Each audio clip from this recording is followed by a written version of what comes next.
My memory finally came back.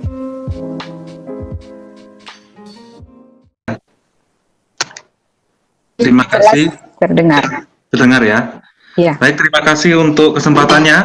Dalam waktu yang singkat ini mungkin saya akan menyampaikan sekilas tentang bagaimana kita bisa memanfaatkan artificial intelligence dan juga big data ini untuk menggali penuh potensi kearifan lokal yang ada di negara kita. Tapi sebelumnya saya akan secara umum ya akan mengintroduksi ya tentang artificial intelligence dan big data. Jadi kecerdasan buatan dan big data itu adalah dua hal yang sekarang ini tidak bisa dipisahkan antara satu dengan yang lainnya. Yang kita dapat memanfaatkan data yang banyak ini ya, data yang melimpah ini dari berbagai macam sumber untuk dilatih kepada komputer atau mesin ini, baik, untuk dilatih kepada mesin untuk dia bisa menemukan suatu knowledge atau bisa juga dia memprediksi sesuatu hal, misalkan bagaimana perkembangan COVID-19 nantinya dengan menggunakan data yang ada. Kemudian ini adalah beberapa contoh ya, aplikasi yang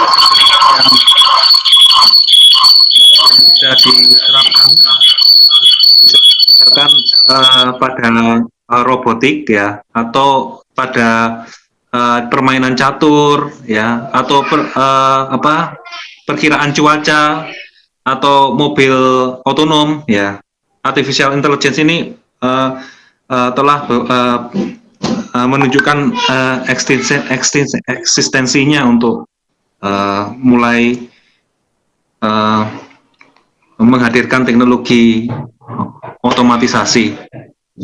Nah, dari proses big data ke artificial intelligence ini, ya, kita bisa membagi jadi dua, yaitu pertama adalah data science dan juga kedua adalah artificial intelligence. Di mana data science ini kita akan menganalisis data, menggali ilmu yang terkandung di dalamnya, kemudian memvisualisasikan dan hingga dapat dipresentasikan kepada khalayak dengan mudah ya, dengan visual atau dengan jelas itu apa yang dapat kita gali dari situ.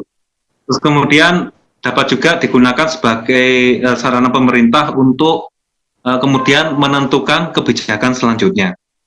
Kemudian data itu kemudian bisa dilatih oleh artificial intelligence, dapat digunakan oleh komputer itu hingga bisa berguna, seperti halnya memprediksi laju COVID dan lain sebagainya. Nah, pada dasarnya ya, artificial intelligence itu kinerjanya mirip dengan otak manusia yang dimatematiskan, yang mana informasi-informasi yang dapat dari luar itu kalau kita sebagai manusia diolah dalam otak, terus kemudian otak ini mampu untuk menyimpulkan sesuatu, dapat memperkirakan misalkan kejadian yang akan datang, itu misalkan. Dan ini juga yang berlaku pada artificial intelligence, di mana prosesnya adalah matematis ya, matematis mirip dengan otak manusia, yang nanti membantu dalam hal komputasi ya, sehingga dari data yang banyak. Nah, kenapa data itu dibutuhkan? Ya, karena data itu secara matematis dapat diproses oleh algoritma, ya berupa data ya. Dan komputer yang menganalisis data itu nanti disebut artificial intelligence, sedangkan manusia menganalisis data disebut juga sebagai suatu ilmuwan namanya data science. Dan data-data ini itu semakin tersedia banyak, terutama di era komputer sekarang ini, di era internet ya, sekarang ini, di mana data itu melimpah, dan data itu mungkin tidak hanya satu dimensi saja ya, ada beberapa dimensi, parameter atau variabel yang bisa kita explore di internet katakanlah. Ciri-ciri big data di era internet adalah data itu masif ya. Terus kemudian kecepatan perubahannya itu sangat tinggi dan juga beragam.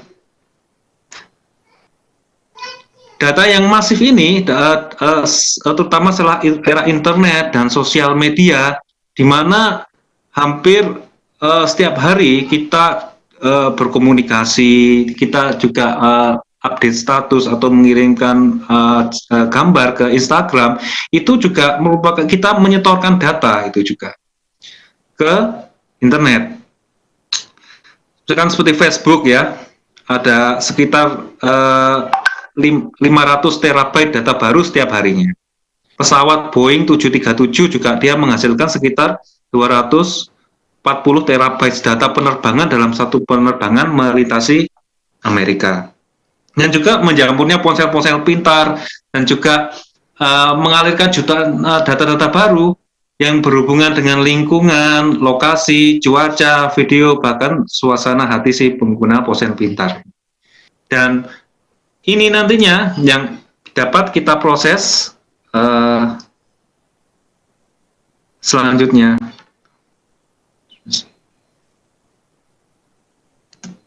Nah, kecepatan yang tinggi itu dapat kita bayangkan seperti halnya katakanlah dalam setiap 60 detik itu ada sekitar 98.000 tweet baru, ada sekitar 695.000 status Facebook baru yang muncul.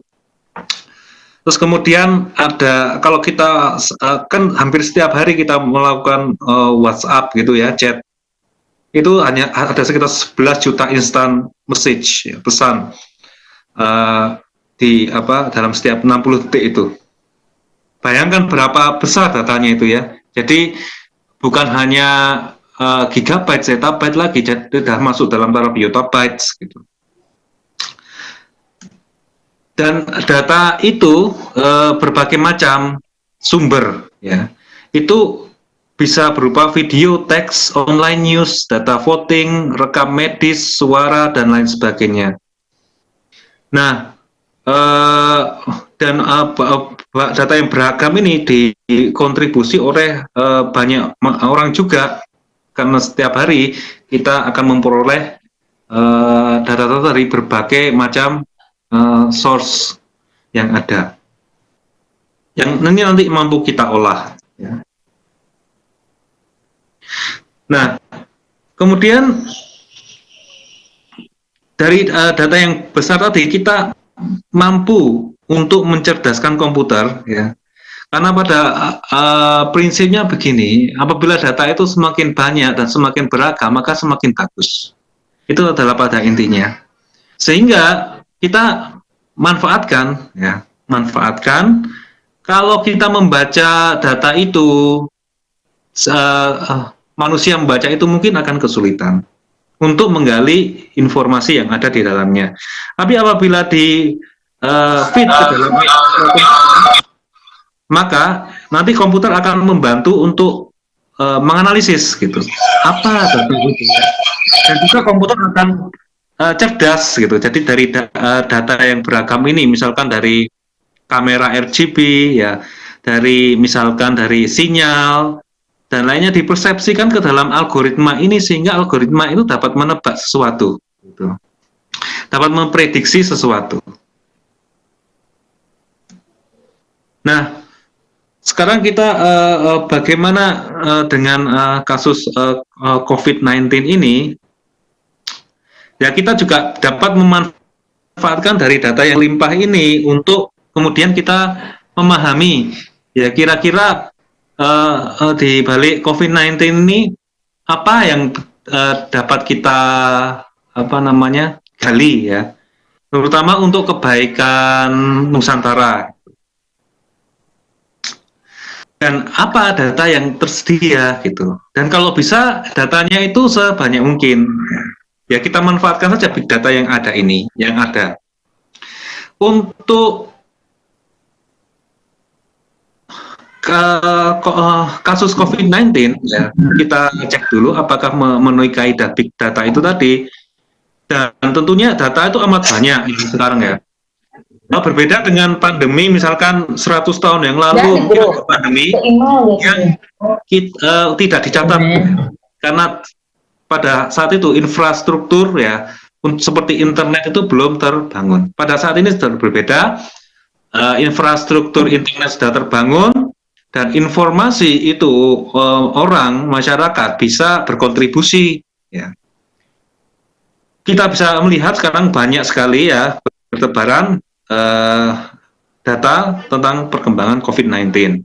Datanya amat banyak, mulai dari level negara ya sampai level kota itu tersedia di internet secara masif. Terus kemudian setiap hari dicatat di mana yang terkonfirmasi positif itu bertambah ya. Dengan hal ini berarti memenuhi kaidah kecepatan perubahan ya. Terus kemudian itu tidak hanya yang terkonfirmasi ya, mungkin data misalkan yang meninggal atau yang terrecover ya, tersembuhkan itu juga tersedia juga di internet gitu. Ya kita ambil saja yang open gitu. Tidak hanya berupa data rekam medis, namun juga modality yang lain itu seperti cita X-ray itu juga tersedia ya. Atau juga dalam hal sosial. Sosial itu pergerakan mobile phone ya untuk memantau aktivitas social distancing. Yang ini memenuhi kaidah variasi data. Nah, nanti dengan ini ya bisa dilihat apakah benar itu misalkan seperti pembatasan pergerakan atau lockdown atau PSBB itu efektif atau tidak.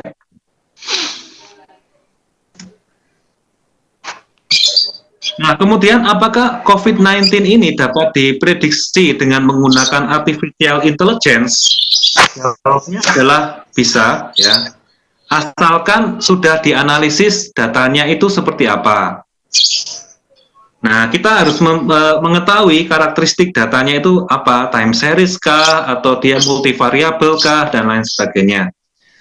Terus kemudian bisa dilatih oleh algoritma matematis sehingga memunculkan model. Nah, modelnya ini adalah bisa model kecerdasan buatan, model deep learning, atau dan lain sebagainya. Gitu. Jadi tergantung kebutuhan kita ini nanti. Nah, harapannya ya bisa misalkan dari perkembangan aktual COVID ini, misalkan di Indonesia itu kira-kira nanti turunnya kapan gitu. Atau trennya puncaknya itu kapan? Jadi berbeda dengan yang lain yang biasanya dengan asumsi ataupun statistical modeling ya. Di sini pendekatannya lebih kepada big data dengan memanfaatkan informasi yang tersedia begitu banyak. Nah, salah satu aktivitas dari big data analis atau artificial intelligence engineer ini adalah bekerjasama dengan berbagai expert. Jadi misalkan bekerjasama dengan Prof. Timan ini untuk bagaimana menggali karakteristik COVID ini itu apa gitu yang akan bisa kita proses informasinya gitu. Misalkan cuaca kah ataukah ultraviolet kah dan lain sebagainya. Terus kemudian, apakah data itu bisa didapatkan dalam skala besar? Nah, kita bisa mendengarkan dari berbagai macam dimensi, misalkan biologis, dari lingkungan, ya, atau kedokteran, ya, atau radiolog dan ilmu sosial ini, untuk kemudian kita proses datanya, dan juga kita latih komputer agar dapat menganalisis. Nah, contoh analisis data ya, misalkan saya mempunyai data dari berbagai source, itu misalkan dari fMRI, citra fMRI, jatuh citra otak ini, terus kemudian saya juga mendapatkan data berupa data genetik ya. Nah, apakah dua data ini berkorelasi atau tidak? Nah, kita cek dengan analisa korelasi. Nah, apabila tidak berkorelasi, ya maka salah satu harus dibuang untuk diproses ke artificial intelligence. Dan korelasi analisis ini juga bisa dibuat untuk menguji apakah ada kecocokan pola antara dua data dari sumber yang berbeda ini. Itu data science. Nah, pengetahuan awal yang berkenaan dengan COVID-19 ini menurut beberapa pakar adalah, pertama kita harus melihat bahwa penyebaran COVID-19 adalah permasalahan global yang mana kita tidak dapat melihatnya secara sepotong-sepotong gitu. Misalkan tereduksi pada suatu wilayah tertentu. Dan penyebaran COVID-19 ini adalah permasalahan multidimensi yang kita tidak bisa melihatnya secara sepotong-sepotong juga. Misalkan kita hanya melihat dari sisi satu keilmuan tertentu saja gitu. Misalkan epidemiologi saja. Kita memerlukan banyak aspek untuk big data ini agar bisa semakin jelas. Terus kemudian transmisi itu bisa melalui jarak kontak langsung antar manusia ataukah bisa juga dari udara, itu dalam skala masif. Hanya saja proporsinya berapa gitu juga kita belum mengetahui. Terus kemudian virus ini dapat aktif di udara dalam masa yang lama kecuali di lingkungan dengan UV yang tinggi. Yang ini lingkungan UV yang tinggi ini kebetulan terjadi di wilayah tropis seperti kita. Dan UV yang tinggi ini tidak terlalu berpengaruh di lingkungan dengan polusi yang tinggi, di mana akan menghambat UV untuk sampai ke permukaan benda-benda maupun udara. Itu yang beberapa hal yang kita dapatkan, poin-poin. Mungkin ini bisa menjelaskan kenapa kok di daerah-daerah yang polusi yang tinggi itu kecenderungannya tinggi gitu yang terpapar COVID-19. Sekarang kita cari beberapa data yang mungkin bisa kita proses dari big data itu, data UV dan ozon dari stasiun-stasiun cuaca yang ada di dunia itu bisa kita kumpulkan. Ini tersedia secara open. Kemudian adalah data cuaca dari stasiun-stasiun cuaca, ya, itu juga sedia secara open. Data polusi yang didapatkan dari satelit, nah itu banyak sekali di seluruh dunia ada. Saya kumpulkan. Terus kemudian baru-baru ini adalah data mobilitas masyarakat yang didapatkan dari pergerakan mobile phone ya, dari pergerakan mobile phone.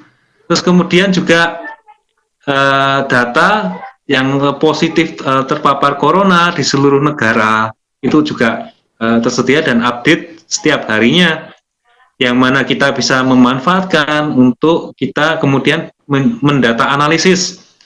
Misalkan yang terpapar corona itu hubungannya dengan keempat sumber data ini bagaimana gitu. Nah,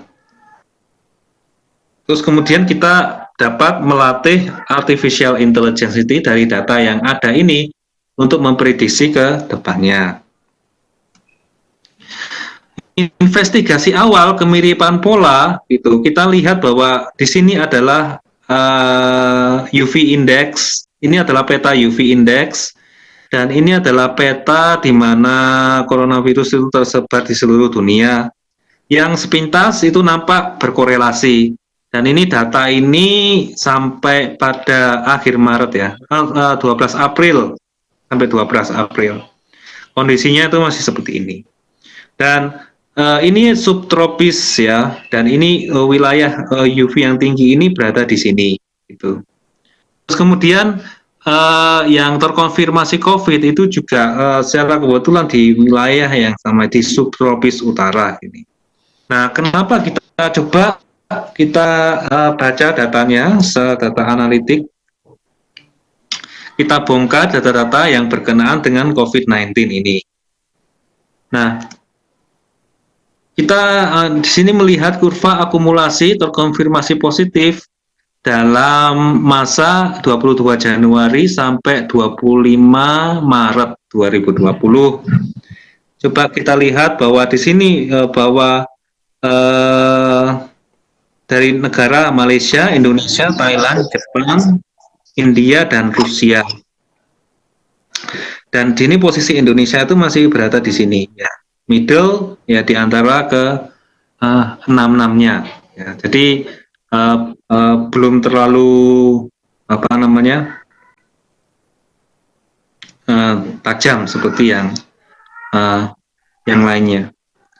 Terus kemudian kurva yang terkumulasi konfirmasi positif dalam rentang yang sama 22 Januari sampai 25 Maret 2020 di antara Amerika, Italia, Prancis, Belanda, Iran, dan Indonesia.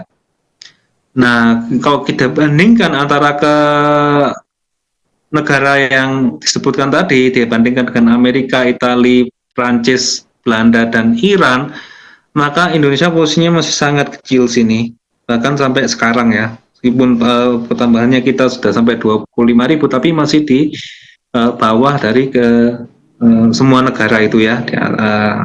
Bahkan pada saat itu ya, 25 Maret itu seperti Amerika itu sudah mencapai 120.000 yang terkonfirmasi, dan Italia itu sudah sekitar 90.000 ya. Terus kemudian kita lihat, kita baca data UV index ya, ultraviolet index dalam rentang 22 Januari 2020 sampai 25 Maret ya sana ya. Kita coba lihat bahwa ternyata pada rentang itu ya, Amerika Serikat itu atau New York ini UV indeksnya itu yang paling rendah di antara semuanya. Yang sampai pada Maret itu, 23 Maret itu dia masih 4 level UV indeksnya. Meskipun kecenderungannya menaik ya beriringan waktu, karena dia berada di subtropis utara. Yang subtropis utara itu kecenderungannya itu UV indeksnya menaik karena menuju ke musim semi dan panas. Nah, kemudian Australia itu karena di subtropis selatan ya, pada rentang itu UV indeksnya itu sangat tinggi ya, bahkan melampaui negara-negara tropis 14 katakanlah. Dan dia kecenderungannya memang menurun ya, karena subtropis selatan menuju ke musim gugur dan musim dingin. Dan ini benar-benar termanfaatkan ini. Jadi kita bisa tahu bahwa kasus COVID di Australia dan New Zealand itu rendah gitu, termasuk rendah. Terus kemudian ini adalah India, kemudian adalah Thailand, ya, bahkan Jepang itu UV indeksnya semuanya di atas 6 dan kecenderungan menaik ya. Tropis itu relatif stabil UV indeksnya di antara rentang 8 sampai 12 begitu. Yang paling rendah itu adalah ini tadi Amerika, Italia, ya bahkan Rusia yang yang secara sepintas nampak berkorelasi dengan jumlah orang yang terpapar COVID. Terus kemudian kita melihat kurva akumulasi yang terkonfirmasi positif di Cina dalam rentang antara 22 Januari sampai 25 Maret itu ya. Kita belajar dari kasus Cina. Jadi dengan big data ini kita bisa mempelajari apa yang terjadi secara global dan kemudian apakah pola itu kemudian bisa kita manfaatkan untuk kita gitu. Seperti kita belajar dari kasus yang di Cina itu, nampak kita sini itu Wuhan, provinsi yang dari Wuhan itu sangat melampaui provinsi-provinsi yang lain. Ini provinsi di Cina semuanya. Provinsi yang di lain dari Hubei, tempatnya Wuhan itu sangat yang lain, misalkan seperti di Beijing dan lain sebagainya itu sangat kecil dibandingkan dengan Hubei, tempat Wuhan ini yang dia itu sangat tinggi. Ya mungkin ada kemungkinan ada pembatasan laju transmisi manusia gitu ya, sehingga Wuhan ini bisa sangat berbeda ya dengan provinsi yang lainnya. Tapi apakah faktor itu satu-satunya yang membuat laju itu melandai gitu? Ada kemungkinan juga terbantu oleh UV index Cina yang semakin menaik juga ya antara 22 Januari sampai 25 Maret, yang mana transmisi secara udara ini bisa berkurang atau yang menempel di objek-objek itu bisa membantu dalam melandaikan. Kita lihat bahwa ini dan penaikannya itu tajam ya, penaikannya itu tajam dari stasiun yang ada di Cina itu 25 Maret saja itu UV indeksnya sudah rentang di 5 sampai 8 ke atas gitu. Mas Yudis, waktunya masih 3 menit. Ya. Oke. Dan ini adalah hubungan korelasi antar parameter yang di UV ini kita temukan bahwa semakin tinggi UV index maka peningkatan kurva atau konfirmasi positif semakin rendah, dan begitu sebaliknya dengan koefisien korelasi minus 0,8 yang intinya adalah berkorelasi, berketerbalikan. Nah, apakah UV index saja cukup? Ya, kita juga melihat dari polusi, misalkan di kasus di Italia ini yang daerah yang terkonsentrasi COVID-19 di utara Italia, dan ini adalah daerah yang berpolusi, paling berpolusi di Italia itu secara peta itu berkorelasi, ya. Jadi kemungkinan polusi ini juga termasuk salah satu faktor, gitu, yang kemudian kalau diistilahkan dalam keilmuan biologi itu menghambat UV itu untuk sampai ke permukaan. Nah, ini seperti ini kebetulan bahwa Australia itu polusinya itu paling rendah, itu di mana mereka memanfaatkan itu, udah UV-nya tinggi dan polusinya juga rendah, mereka terpapar COVID-nya rendah. Milan ini yang tinggi tadi, yang terpapar COVID, polusinya juga tinggi, hampir mirip dengan Jakarta, Wuhan, dan Beijing. Dan ternyata juga ada korelasi positif antara polusi dengan yang terpapar corona, baik ini yang di kota-kota tropis maupun kota-kota di subtropis utara. Ini adalah gambaran grafik degradasi polusi di Cina, yaitu di Wuhan dan Beijing, di mana pada titik ini terjadi degradasi polusi, dan juga pada titik yang terjadi degradasi polusi, kurva itu melandai, laju COVID melandai. Dan ini juga di Hubei, Wuhan, pada titik ini terjadi degradasi polusi, yang mana pada saat itu ada proses sebentar sehingga kurva itu melandai. Dan ini di kasus di Vietnam atau di Ho Chi Minh itu terdegradasi polusinya sehingga ada beberapa waktu sebentar sehingga ini melandai. Dan ini adalah contoh grafik perubahan mobilitas di terminal dan stasiun di Jawa Timur ya, antara 16 Februari sampai 10 Mei, maaf. Dan memang ada perubahan mobilitas. Jadi semakin menurun mobilitasnya di daerah terminal, dan juga mobilitas mal dan rekreasi juga nampaknya juga menurun. Dan ini kita bisa gunakan apakah mobilitas yang menurun ini itu efektif dalam melandaikan kurva COVID-19 itu tadi. Kemudian kita latih machine learning atau deep learning ini untuk kemudian memprediksi ke depannya kira-kira bagaimana. Dan ini adalah dari data-data yang ada ya, dari data yang kita olah tadi itu, kemudian kita latih artificial intelligence untuk kemudian bisa memprediksi untuk kira-kira nanti kurvanya akan seperti bagaimana. Dan ini adalah contoh prediksi kasus positif di Indonesia itu telah kita lakukan mulai 13 April. Dan ini ada prediksinya kita sampai sekitar 14 atau 15 ribu ini pada 1,5 bulan berikutnya.